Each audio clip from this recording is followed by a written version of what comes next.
साथियों, ये जो राष्ट्रीय पिछड़ा वर्ग मोर्चा है, ये इतनी बड़ी परिवर्तन यात्रा जो कि महीनों से चल रही है और अभी महीनों तक चले, पूरे उत्तर प्रदेश में चला रहा है। और आने वाले समय में इस प्रकार की परिवर्तन यात्रा पूरे देश भर में कश्मीर से लेकर कन्याकुमारी तक चलाई जाए।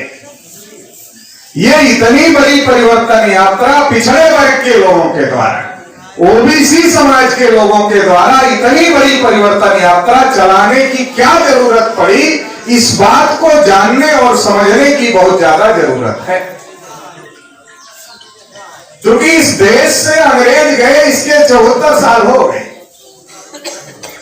74 साल अंग्रेजों के जाने के हो गए और अंग्रेजों को हमारे बुजुर्गों ने इस आशा और उम्मीद के साथ भगाया था कि अंग्रेज जब चले जाएंगे तो ये मुल्क आजाद हो जाएगा, और जब ये मुल्क आजाद हो जाएगा तो हमारी आने वाली नस्लें भी आजाद हो जाएंगी, हमारे बच्चे आजाद हो जाएंगे। इस आशा और उम्मीद के साथ हमारे बुजुर्गों ने अंग्रेजों को इस देश से खदेड़ने का काम किया। लेकिन आजादी के 74 साल हो गए।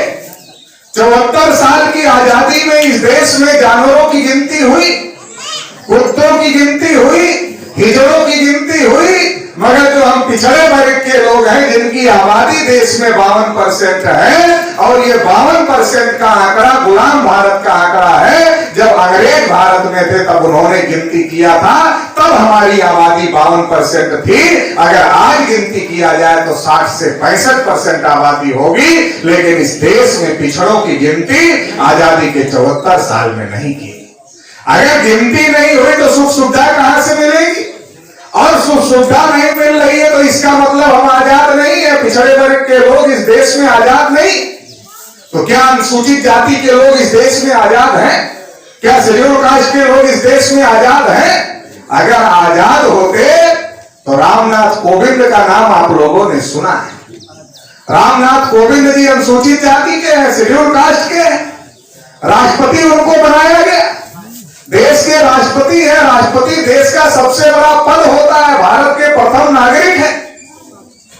लेकिन रामनाथ कोविंद जी जब पुष्कर के मंदिर में गए तो उन्हें धक्का मार करके बाहर किया गया कि अनुसूचित जाति का व्यक्ति मंदिर में प्रवेश नहीं कर सकता। जिस समाज का व्यक्ति राष्ट्रपति बन जाने के बाद भी ब्राह्मणों की दृष्टि में अछूत है, वो समाज क्या देश के अंदर आजाद है? क्या शेड्यूल कास्ट के लोग देश के अंदर आजाद हैं?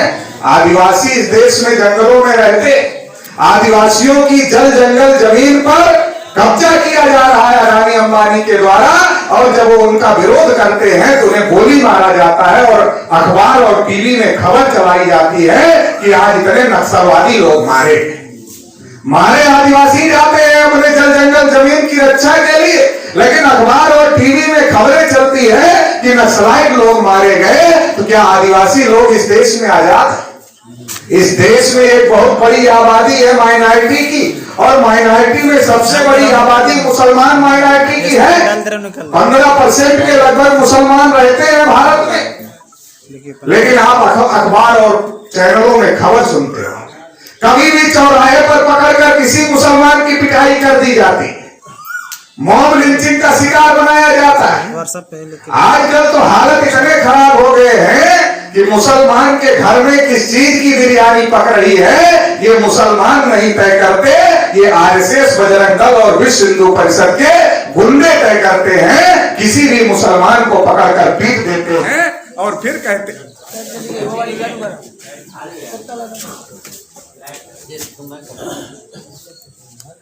किसी किसी भी मुसलमान को पकड़कर पीट देते हैं और फिर कहते हैं कि इसके घर में तो इस चीज की बिरयानी बन रही थी, उस चीज की बिरयानी बन रही। तो सवाल यह है कि इस देश में शेड्यूल कास्ट के लोगों की पिटाई हो रही, आदिवासियों की पिटाई हो रही, पिछड़े वर्ग के लोगों की पिटाई हो रही है, माइनॉरिटीज के लोगों की पिटाई हो रही है। अगर सभी लोगों की इस देश में पिटाई हो रही है और अगर इन सबकी आबादी, इन सबकी जनसंख्या को अगर जोड़ दिया जाए तो इन सबकी आबादी मिलाकर देश में कुल आबादी ये 85 से 90% होती है। इसलिए जगदेव प्रसाद कुशवाहा कहते थे 100 में 90 शोषित है। ये 90 कौन है ये समझना पड़ेगा। शेड्यूल कास्ट के लोग जिनकी पिटाई हो रही, आदिवासी लोग जिनकी पिटाई हो रही है, मुसलमान लोग जिनकी पिटाई हो रही है, ओबीसी के लोग जिनकी पिटाई हो रही है, ये जिनकी पिटाई हो रही है इनकी आबादी इस देश में 90% है। और 90% वाले लोगों की इस देश में पिटाई हो रही, उनको उनके हक अधिकार से वंचित करके रखा गया है। और 90% लोगों की अगर पिटाई 90% लोगों की अगर देश में पिटाई हो रही है तो ये इस देश में आजाद कौन है, इस बात को जानने और समझने की जरूरत है। जब अंग्रेज नाम का विदेशी चला गया तो ब्राह्मण नाम का विदेशी देश का हुक्मरान बन गया। हमारे लोगों को बताया गया केवल मुगल विदेशी थे, केवल अंग्रेज विदेशी थे, ब्राह्मण विदेशी है, ये बात किसी ने बताई नहीं। ये बात छुपा करके रखी गई। और इसलिए जब अंग्रेज चले गए तो ब्राह्मण देश के हुक्मरान बन गए, और ब्राह्मण देश के हुक्मरान बन गए तो देश की जो बहुसंख्यक आबादी है 85 से 90% की आबादी है, उनकी पिटाई हो रही, उनकी पिटाई हो रही है। जबकि लोकतंत्र में ऐसा नहीं होना चाहिए। क्यों ऐसा नहीं होना चाहिए? क्योंकि लोकतंत्र में तो संख्या का महत्व है। जिसकी संख्या ज्यादा होती है उसकी सरकार बनती है, जिसको वोट ज्यादा पड़ते हैं उसकी सरकार बनती है। अगर पिछड़े वर्ग की आबादी 52% है फिर भी पिछड़े वर्ग की गिनती नहीं हो रही है तो आखिर इसका कारण क्या है, समझना पड़ेगा। अगर पिछड़ा वर्ग, schedule caste, schedule tribe, OBC, minority सबको मिला दिया जाए तो ये आबादी 85 से 90% है। अगर 90% ये आबादी है फिर भी हमारे लोगों की कुटाई और पिटाई हो रही है तो ये कुटाई और पिटाई क्यों हो रही है इस बात को समझना पड़ेगा।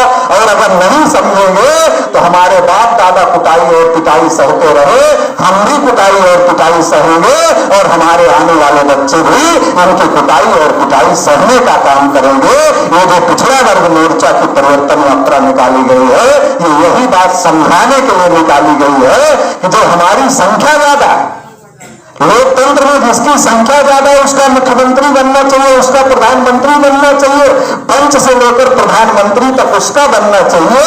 लेकिन संख्या हमारी ज्यादा है और प्रधानमंत्री 3.5% के लोग बन रहे हैं। ओबीसी की संख्या 52%, ओबीसी का कोई प्रधानमंत्री 5 साल के लिए नहीं बन पाया अभी तक। नरेंद्र मोदी प्रधानमंत्री बने, अपने को ओबीसी कहते हैं, मगर नरेंद्र मोदी की जाति ओबीसी में नहीं आती थी। बाद में उन्होंने जबरदस्ती से ओबीसी में अपने को जोड़ा, अपनी जाति को जोड़ा। और नरेंद्र मोदी खुद ओबीसी नहीं है बल्कि उनको बनाने का काम आरएसएस के ब्राह्मणों ने किया। अगर नरेंद्र मोदी ओबीसी होते तो जानवरों की गिनती किया मगर पिछड़ों की गिनती नहीं किया। क्यों नहीं करते?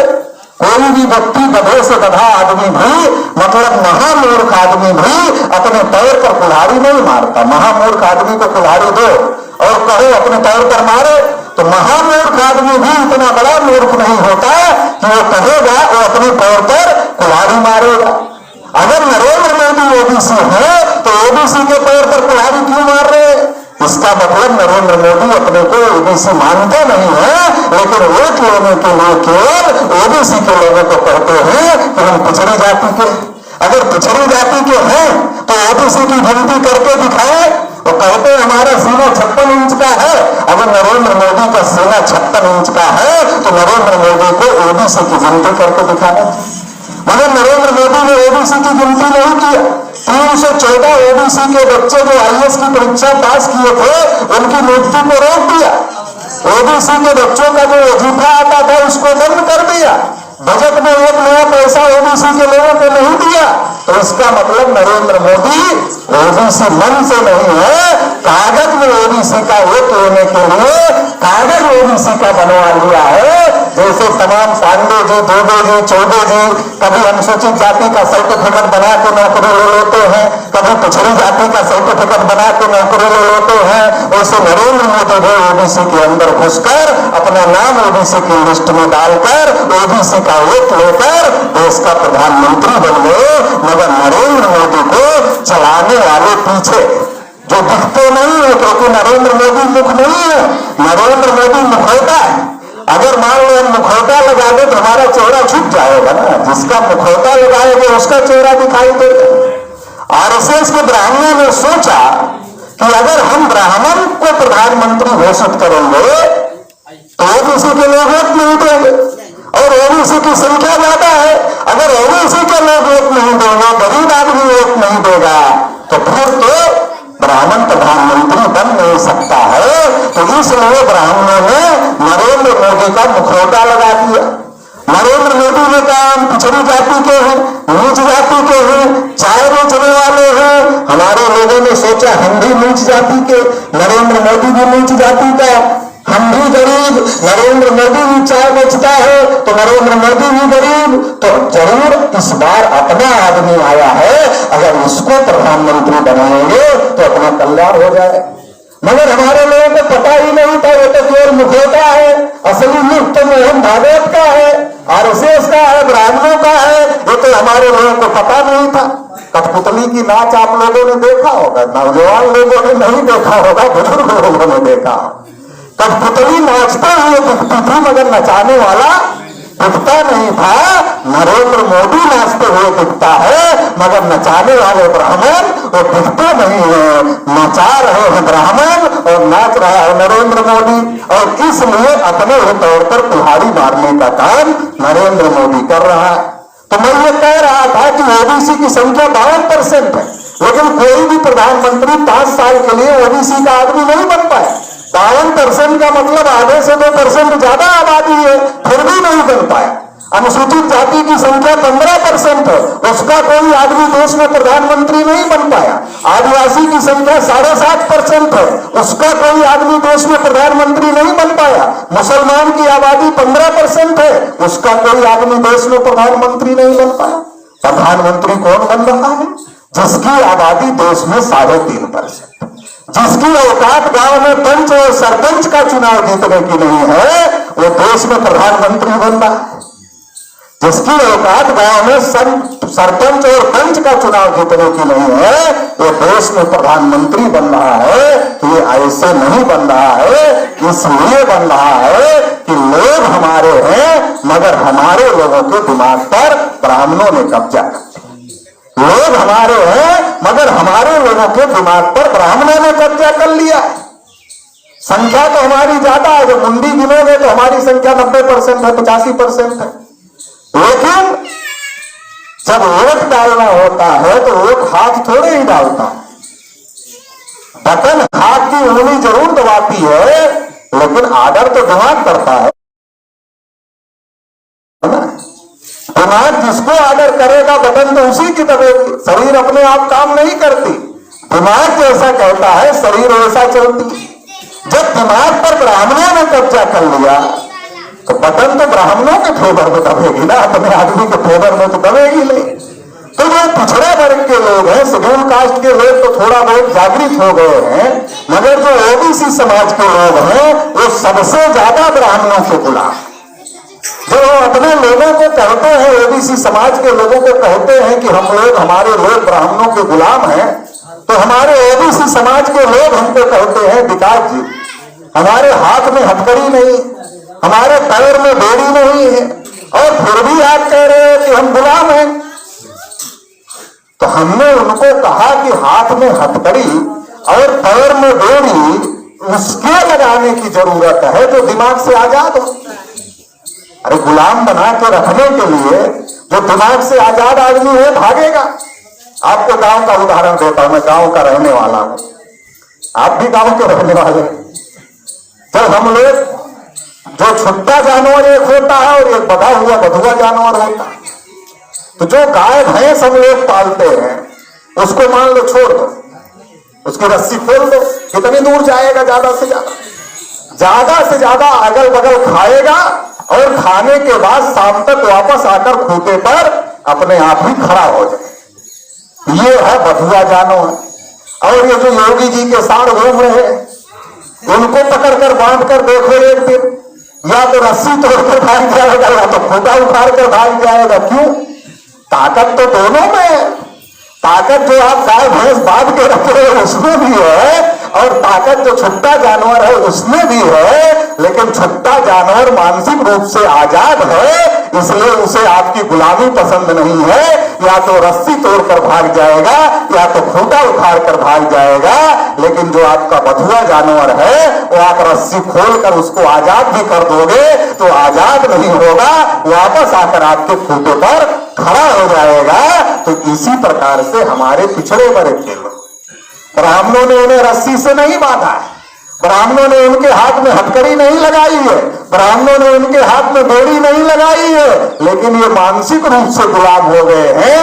इसलिए हाथ में हथकड़ी और पैर में बेड़ी लगाने की जरूरत नहीं है। जब दिमाग गुलाम हो गया है तो हाथ पैर बांधने की जरूरत ही क्या है? दिमाग आजाद होता तब तो हाथ पैर बांधने की जरूरत होती। दिमाग ही गुलाम ऐसा करता है तो बच्चा तो खुद पैदा कर लेता है मगर नाम खुद नहीं रख सकता। नाम रखने के लिए दौड़ा दौड़ा पंडित जी के घर जाता है और पंडित जी को पूछता है कि पंडित जी हमारे घर में लड़का पैदा हो गया, क्या नाम रख? अरे भाई जब पैदा कर लिया तो नाम भी रख लो।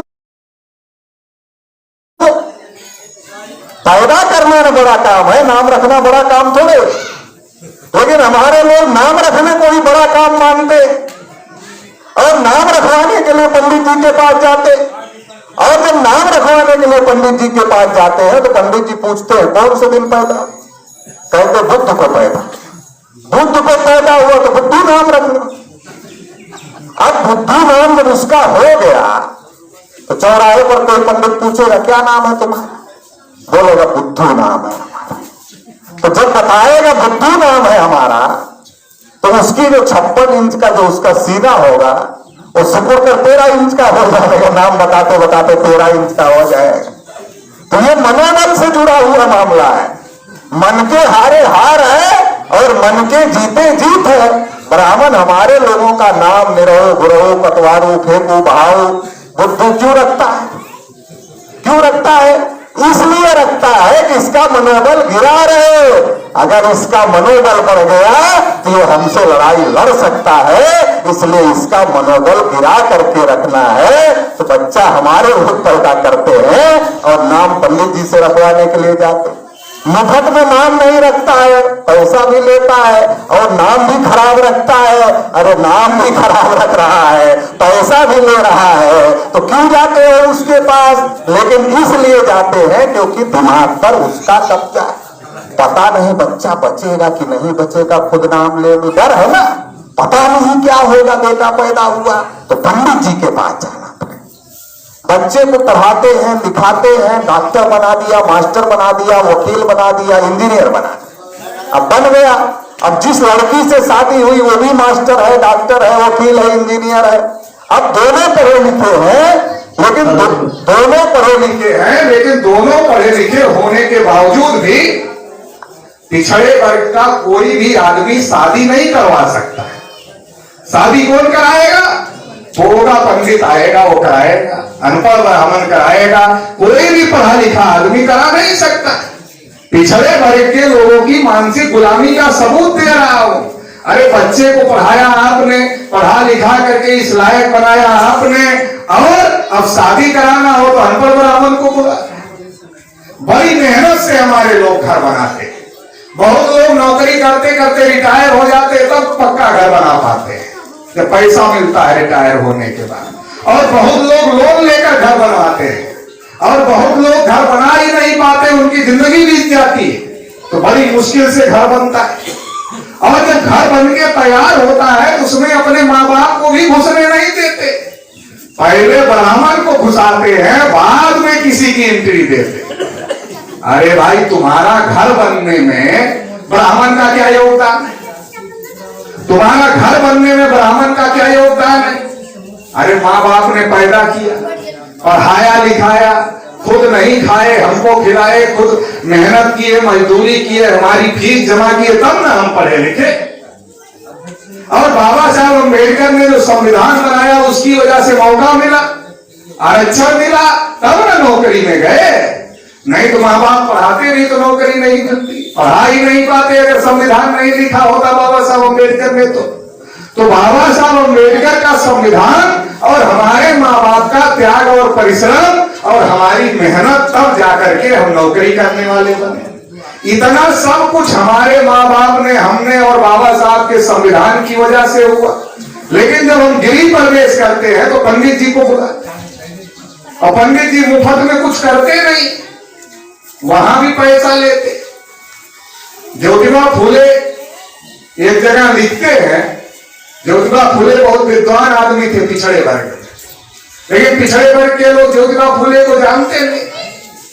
अनुसूचित जाति के लोग जानते हैं, लेकिन पिछड़े वर्ग के लोग ज्योतिबा फूले को नहीं जानते। ये भी एक विडंबना है। ज्योतिबा फूले पिछड़े वर्ग में पैदा हुए, मगर पिछड़े वर्ग के लोग कम जानते हैं, अनुसूचित जाति के लोग ज्यादा जानते हैं, क्योंकि अनुसूचित जाति के लोगों को मिशन समझ में आता है, वो भी सीखे लोगों में मिशन की समझ कम है, इसलिए वो जानते नहीं। तो कितना विद्वान आदमी थे ज्योतिबा फूले, इतना विद्वान आदमी थे कि बाबा साहब डॉक्टर अंबेडकर भी ज्योतिबा फूले को अपना गुरु मानते थे। और कितना पढ़े थे, केवल 7वीं पास थे। कबीर साहब को बाबा साहब अंबेडकर अपना गुरु मानते थे, बुद्ध को अपना गुरु मानते थे, वैसे ज्योतिबा फूले को भी अपना गुरु मानते थे। अब बाबा साहब अंबेडकर जैसे विद्वान आदमी जिनको गुरु मानते हो, वो कितने महान हो गए आप सोच सकते। तो ज्योतिबा फूले ने एक जगह लिखा कि जैसे बाल काटना नाई का धर्म नहीं है, धंधा है, वैसे ही कर्मकांड कराना ब्राह्मण का धर्म नहीं है, धंधा है। लेकिन हमारे लोग तो धर्म समझ रहे हैं ना, उसके धंधा को धर्म समझ रहे हैं। मेहनत हमारा आदमी कर रहा, मजदूरी हमारा आदमी कर रहा, हल हमारा आदमी चला रहा, बैल हमारा आदमी चला रहा। लेकिन पंडित कभी हल नहीं चला, कभी हल चलाते हुए देखा किसी ब्राह्मण को आप लोगों ने? अरे जब हम हल चलाकर उसको खिलाने के लिए तैयार हैं, तो ब्राह्मण को हल चलाने की जरूरत ही क्या है? जब हम पिछड़े वर्ग के लोग खुद हल चलाकर मेहनत करके पैदा करके उसको मुफ्त में खिलाने के लिए तैयार है, तो ब्राह्मण को हल चलाने की जरूरत क्या है? इसलिए ब्राह्मणों ने पराशर स्मृति में लिखा कि अगर ब्राह्मण हल चलाए तो उसको पाप लगता है। ब्राह्मण अगर हल चलाए तो उसको पाप लगता है। तो हमारे लोगों का, पिछड़े वर्ग के लोगों का जन्म से लेकर मरने के बाद तक का कोई भी काम बगैर ब्राह्मण के होता ही नहीं। घर में भी ब्राह्मण को घुसाते, इतना तक भी ठीक था। जब हमारा आदमी मर जाता है तो दौड़ा दौड़ा हमारा आदमी पंडित जी के पास जाता है और पंडित जी को पूछता है। पंडित जी, पिताजी तो चले गए, चले गए, हाँ चले गए। तो चले गए तो पता करो आत्मा को शांति मिली कि भटक रही। अरे भाई, दुनिया बहुत आगे चली गई, दुनिया में विज्ञान बहुत आगे चला गया। एक्सरे होता है, सीटी स्कैन होता है, एमआरआई होता है, बहुत बड़ी बड़ी मशीनें आ गई। शरीर के अंदर क्या क्या है सब कुछ पता चल जाता है। आज तक आत्मा का पता नहीं चला कि आत्मा कहां रहती है पूरे शरीर। लेकिन हमारे लोगों को पंडित जी ने बता दिया कि आत्मा रहती है, वो निकलती है, फिर वो भटकती है, और भटकती है तो जिसका बाप होगा उसी को परेशान नहीं करेगा। अरे यार, जो बाप हमको खुद अच्छा कपड़ा नहीं पहने हमको पहनाए, जीवन भर खुद अच्छा खाना नहीं खाए हमको खिलाए, जीवन भर बहुत कष्ट उठाकर हमको पढ़ाए लिखाए ताकि हम अच्छी जिंदगी जिए, वो पिताजी की आत्मा मरने के बाद हमें ही परेशान करेगी। ये कितनी बड़ी बेवकूफी। मतलब बेवकूफ बनाने की कोई लिमिट होनी चाहिए, मगर ब्राह्मणों ने बेवकूफ बनाने की कोई लिमिट रखा नहीं। अरे तो हम लोगों ने कौन सी बनने की लिमिट रखा है? जब हम अनलिमिटेड बेवकूफ बनने के लिए तैयार हैं, तो ब्राह्मण अनलिमिटेड बेवकूफ बनाने के लिए तैयार है। हम बनने के लिए तैयार है तो बनाने के लिए तैयार है। तो इसलिए ब्राह्मण कहता है कि पिताजी की आत्मा तो अभी भटक रही है। क्यों? अगर कहते शांति मिल गई तो रोजी रोटी बंद, फिर कौन देगा? तो इसलिए कहता अभी भटक रही। भटक रही तो क्या करना होगा? तो 11 ब्राह्मणों को खिलाना होगा। अगर बहुत गरीब आदमी है तो कम से कम 11 ब्राह्मण। अगर और थोड़ा ठीक ठाक है, खेत वोत बेच के खिला सकता है, तो 51 ब्राह्मण। फिर उसके बाद 101 ब्राह्मण, फिर उसके बाद 501 ब्राह्मण, फिर उसके बाद 1001 ब्राह्मण। तो कभी कभी तो इतना ब्राह्मण खिलाने के लिए बोल देता है कि हमारा आदमी ढूंढता है पूरे इलाके में, जहां जहां ब्राह्मण होते हमारे यहाँ खाने के लिए आना, हमारे लिए, फिर भी गिनती पूरी नहीं होती। तो फिर भागता दौड़ता पंडित जी के पास जाता है और पंडित जी को कहता है, पंडित जी पूरे इलाके में बहुत भाग दौड़ हमने की मगर 1001 ब्राह्मण मिले नहीं। अरे मिलेंगे कहां से, 3.5% ही है, गांव के गांव है ही नहीं तो मिलेंगे कहां से भाई। लेकिन अब उसके दिमाग में बैठ गया है 1001 ब्राह्मण पंडित जी ने कहा है, जब तक इतना नहीं खिलाएंगे तब तक तो पिताजी की आत्मा भटकती रहेगी और वो हमको परेशान करेगी। इसलिए जब बाप मर जाता है तो लोग सर के पास क्या रख के सोते हैं, लोहा रख के सोते हैं, कोई खुरपी रख के सोता, कोई हसुआ रख के सोता, कोई कुल्हाड़ी रख के सोता है। सोते हैं नहीं सोते, क्यों? क्योंकि उन्हें डर लगता है पिताजी की आत्मा आ जाएगी। ब्राह्मणों ने डर बिठा करके रखा हुआ है। तो ब्राह्मण को कहते हैं, अरे पंडित जी मिल ही नहीं रहे इतने ब्राह्मण। पंडित कहता अच्छा ठीक है, परेशान होने की ज्यादा जरूरत नहीं है, तुम दक्षिणा का व्यवस्था करना, किराए भाड़े की व्यवस्था करना, पंडितों की व्यवस्था हम कर देंगे और हमारे ऊपर छोड़ दो, जितना ब्राह्मण हमने कहा है। तो एक ब्राह्मण अपनी व्यवस्था तो लगाता ही है, हजारों और ब्राह्मणों की व्यवस्था तो लगाने का काम करता है और हमारे लोगों को लूटने का काम करता है। ये लूट है, ये लूट है और इस लूट को आपके अंदर डर पैदा करके जायज लूट बना दिया। आपको पता ही नहीं चलता है। ये जो डकैत आपके घर में डकैती डालते हैं वो तो खुलेआम डालते हैं, हम आपको लूट रहे हैं, और ये डकैत तो आपको लूट लेते हैं, आपको पता ही नहीं चलता कि लूट के लेकर के चले गए।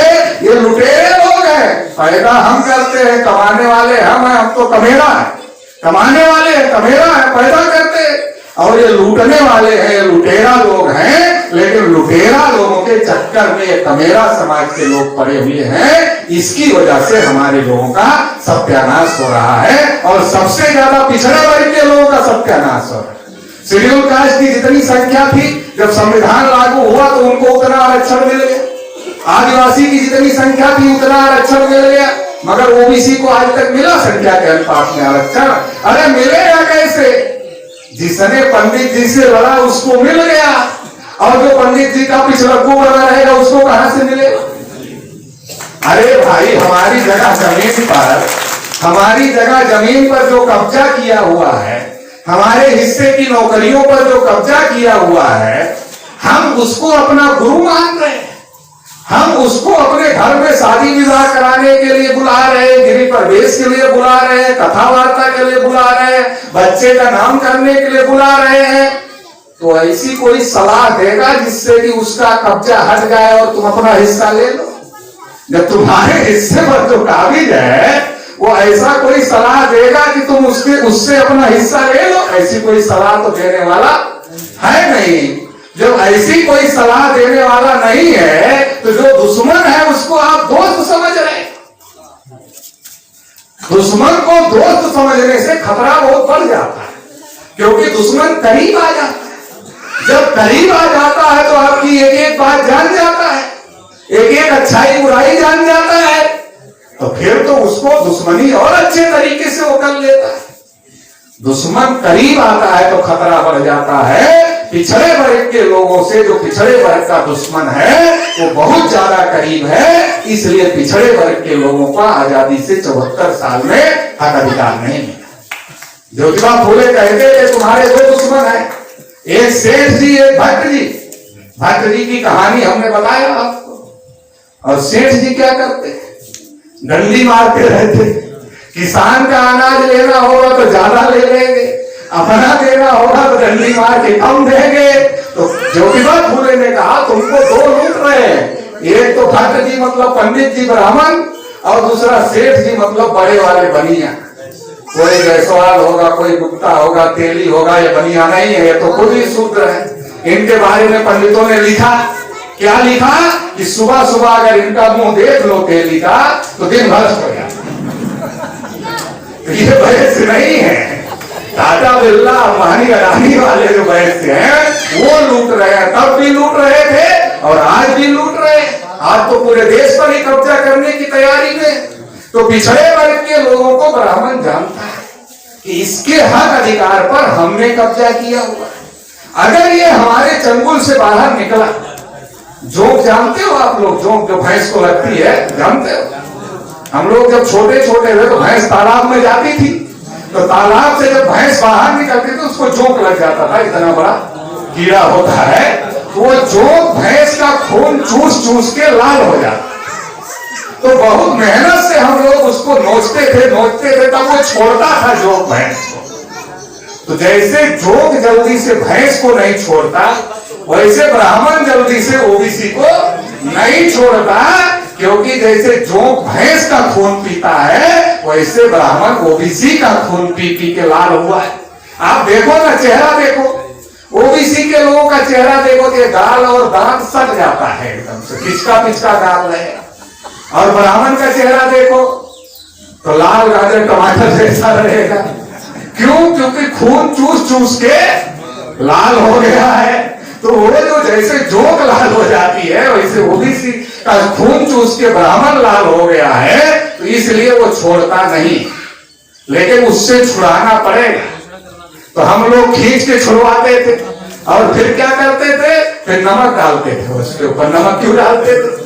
नमक इसलिए डालते जितना खून चूसा है वो निकाल दे। कुछ लोग सुरती डालते थे, जर्दा डालते थे उसके ऊपर। तो कहने का मतलब यह है कि इसको भी पिछड़े वर्ग के लोगों को अपनी शरीर से खींच के निकालना पड़ेगा।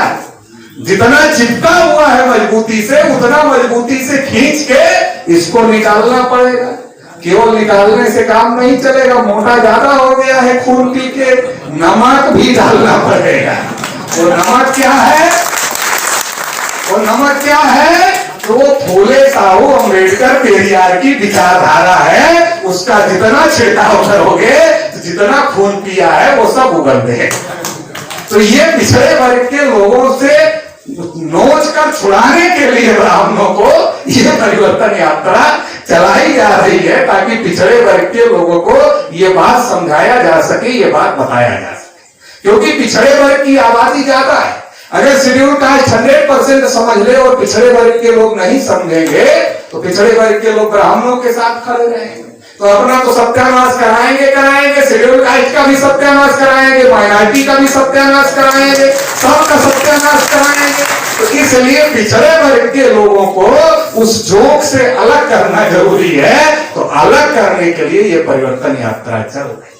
ब्राह्मण नहीं चाहता अलग, ब्राह्मण नहीं चाहता एससी ओबीसी में एकता बने। इसीलिए जब ओबीसी के घर में जाता है तो कहता है, क्या कहता है?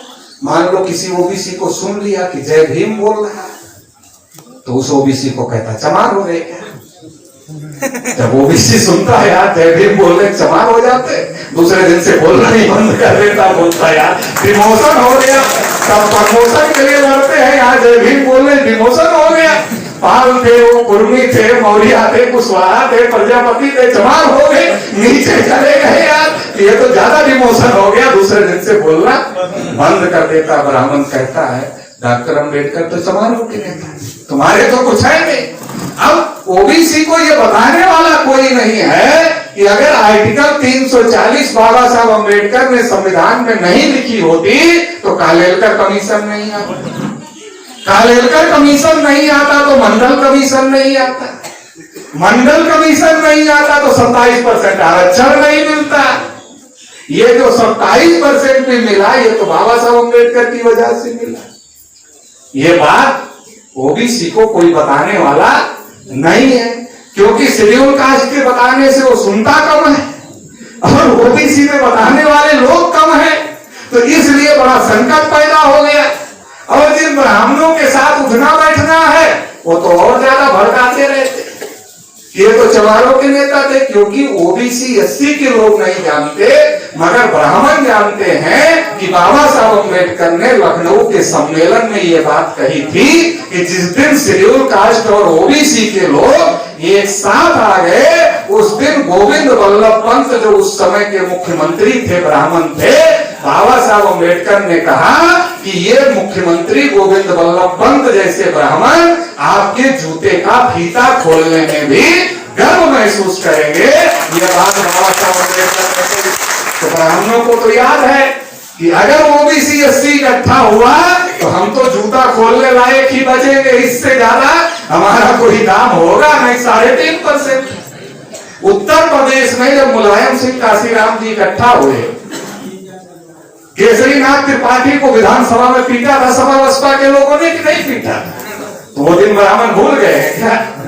वो दिन ब्राह्मण भूले नहीं है। उनको पता है जिस दिन ओबीसी और एससी के लोग इकट्ठा हुए उस दिन देश में क्रांति हो जाएगी। और इकट्ठा होने के लिए ओबीसी को फूले साहू अम्बेडकर की बात समझ में आनी चाहिए, मगर ब्राह्मण ओबीसी तक फूले साहू अम्बेडकर की बात पहुंचने ही नहीं दे रहे हैं। इसलिए राष्ट्रीय पिछड़ा वर्ग मोर्चा ने तय किया है कि हम ओबीसी के घर घर तक फूले साहू अम्बेडकर की बात पहुंचाने का काम राष्ट्रीय पिछड़ा वर्ग मोर्चा करेगा।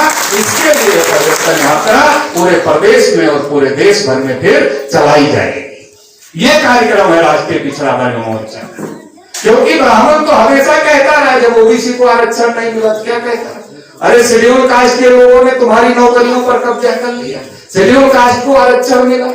आजकल 2-4 फर्जी एससी एसटी लगवा देता है और फिर सारे ओबीसी को गुमराह करता है। अरे शेड्यूल कास्ट की वजह से एससी एसटी लग गया, शेड्यूल कास्ट की वजह से एससी एसटी लग गया, लड़ाई पैदा करता है। पिछड़े वर्ग के लोगों को ये अकल नहीं है कि शेड्यूल कास्ट के ऊपर अन्याय अत्याचार हो रहा तो उनके लिए कानून है, अरे ओबीसी के ऊपर तो भी अन्याय अत्याचार होता है। अखिलेश यादव की कुर्सी धुली गई कि नहीं धुली गई? टोटी चोर कहा गया कि नहीं कहा गया?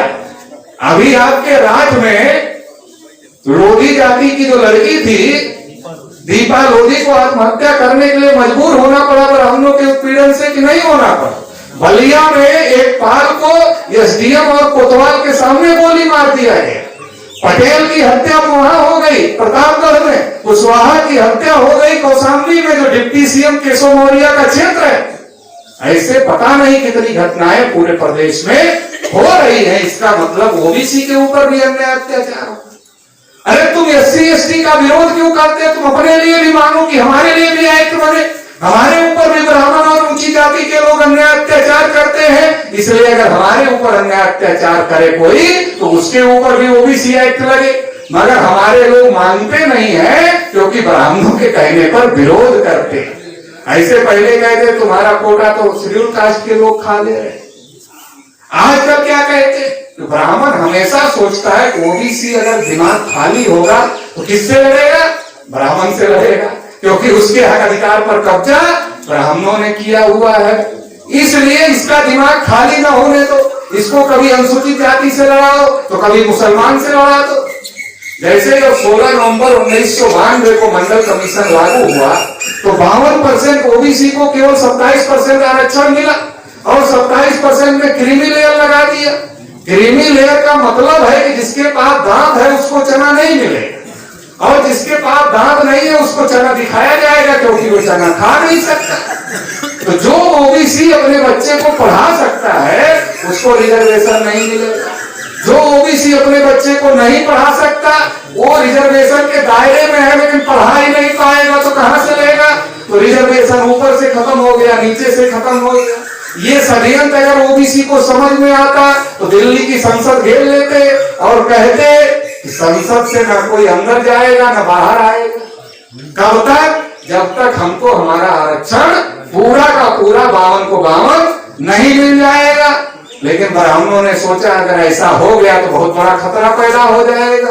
इसलिए ब्राह्मणों ने ओबीसी के लोगों को कहा चलो अब तुम्हारे राम का मंदिर बनाना है, मुसलमान बनने नहीं दे रहे हैं। विनय कटियार को आगे कर दिया, कल्याण सिंह को आगे कर दिया, उमा भारती को आगे कर दिया, परवीन तोगड़िया को आगे कर दिया, सारे के सारे ओबीसी के लोगों को आगे कर दिया और 6 दिसंबर 1992 को बाबरी मस्जिद गिरा दिया। गिराया ओबीसी के लोगों ने। अभी मंदिर बन रहा है, मंदिर का ट्रस्ट बनाया गया। हम लोग तो पहले से कह रहे थे कि ओबीसी के लोगों तुमको घंटा बजाने के लिए भी ब्राह्मण उस मंदिर में देने वाले नहीं है। आज ट्रस्ट बन गया, एक भी ओबीसी के आदमी को मंदिर में ट्रस्ट में नहीं रखा गया। चलो हम लोग तो खराब वाले हैं, विरोध करते हैं आरएसएस बीजेपी का, मगर विनय कटियार तो बढ़िया वाले हिंदू है ना, कल्याण सिंह तो बढ़िया वाले हिंदू हैं, उमा भारती तो बढ़िया वाले हिंदू हैं, प्रवीण तो बढ़िया वाले हिंदू हैं। अरे उन्हीं को रखते थे ट्रस्ट में, केशव प्रसाद मौर्य को ही रखते थे, मगर नहीं रखा, किसी को भी नहीं रखा। इसका मतलब ये है जब मुसलमानों से लड़ना हो तब हम पहले नंबर के हिंदू, जब मुसलमानों से लड़ना हो तब हम लड़ने के लिए पहले नंबर के हिंदू, जब वोट डालना हो तब हम और बढ़िया वाले हिंदू, और जब चंदा लेना हो तो उससे भी बढ़िया वाले हिंदू। गोविंद जी को पुष्कर के मंदिर में घुसने नहीं दिया, तब वो हिंदू नहीं थे, लेकिन जब चंदा लेना हुआ तो सबसे बढ़िया वाले हिंदू निकले और उनसे चंदा लेने की शुरुआत किया। तो ये जो साजिश है, ये जो षड्यंत्र है, ये पिछड़े वर्ग के लोगों को समझना पड़ेगा। हमें कहा जाता है देश पर मुसलमानों का कब्जा हो जाएगा, सारे हिंदू इकट्ठा हो जाओ। ऐसे तो अंग्रेजों को कहा कि अंग्रेजों को भगाना है, विदेशी हैं, हम लोगों ने भगाया। अगर हमारे पुरखे पूर्वजों ने नहीं भगाया होता तो ब्राह्मणों का 7 पुस्त नहीं 7,000 पुस्त भी अंग्रेजों को इस देश से भगा नहीं सकता। हमारे पुरखे पूर्वजों ने भगाया, लेकिन इतिहास से हमारे पुरखे पूर्वजों का नाम गायब कर दिया। शेड्यूल कास्ट ओबीसी माइनॉरिटी के लोगों का नाम गायब कर दिया कि इनकी वजह से अंग्रेज गए। तो ये धोखा किया हमारे साथ में और देश पर कब्जा करने का काम किया। ऐसे मस्जिद गिराने में हमारा इस्तेमाल किया और मंदिर के ट्रस्ट में किसी को नहीं रखा। तो हमें तो केवल मुसलमानों का डर दिखाकर हिंदू बना लेते, देने लेने की जरूरत ही नहीं है पिछड़े वर्ग के लोगों को। अरे भाई, मुसलमान की आबादी 15% है, ओबीसी की आबादी 52% है। 15 3 45 होता है, 3 गुना से भी ज्यादा है, 4 गुना के लगभग मुसलमान का ओबीसी है। अगर 4 गुना के लगभग है तो ओबीसी को मुसलमान से डरने की क्या जरूरत है? ओबीसी को मुसलमान से डरने की जरूरत नहीं है, मगर डराया जाता है। अगर मुसलमानों का देश में कब्जा होने को होता तो आज तक एक तो प्रधानमंत्री मुसलमान बनता, एक भी राष्ट्रीय पार्टी मुसलमानों की बनती, लेकिन आज तक ना एक राष्ट्रीय पार्टी मुसलमान की बनी, ना ही एक प्रधानमंत्री मुसलमान का बना। इसका मतलब है मुसलमानों से ओबीसी के लोगों को, एससी एसटी के लोगों को खतरा नहीं है, बल्कि एससी एसटी ओबीसी के हक अधिकार पर ब्राह्मणों ने कब्जा किया है। केवल एससी एसटी ओबीसी के हक अधिकार पर नहीं, बल्कि मुसलमानों की हालत भी अनुसूचित जाति से खराब है। ये सज्जन कमीशन की रिपोर्ट है। इसका मतलब ये है कि एससी एसटी ओबीसी और माइनॉरिटी जो आपस में डीएनए के भाई है।